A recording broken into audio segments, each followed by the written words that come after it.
Good morning friends. Diwali साजरी करून आल्यानंतर माझा आवाज थोडा बसला होता, त्यामुळे दिवाळीतले व्हिडिओ अपलोड करायला थोडा वेळ झाला. आज मी तुमच्याबरोबर शेअर करते आमच्या दुकानातील नूडल फ्रँकीची रेसिपी.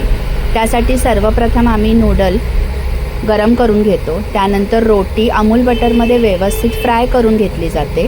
त्याच्यानंतर या गरम रोटीवरती मेयोनीज, सॉस आणि शेजवान हे व्यवस्थित स्प्रेड करून घेतलं जातं.